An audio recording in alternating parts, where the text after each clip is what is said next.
গাজী সাহেব যদি অন্যায় করে থাকে, উনি গ্রেপ্তার হয়েছেন, দেশে আইন আছে, প্রচলিত আইনে ওনার বিচার হবে, উনি দোষী হলে ওনার সাজা হবে।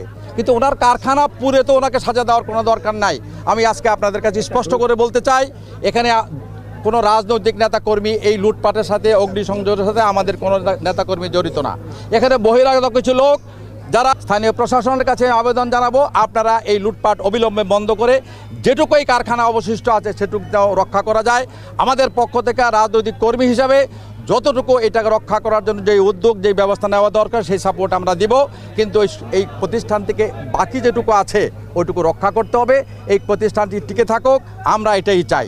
কিন্তু আইনগতভাবে, বিধিসম্মতভাবে গাজী সাহেবের যদি কোনো অন্যায় থাকে, ওনার নামে মামলা হয়েছে, আইনগতভাবে সব ব্যবস্থা রাষ্ট্র নেবে, সরকার নেবে, এই ব্যাপারে তো আমাদের কিছু বলার নাই। কিন্তু এই প্রতিষ্ঠান ধ্বংস হবে, লুট হবে, এই লুট আমরা কোনোভাবেই সমর্থন করি না।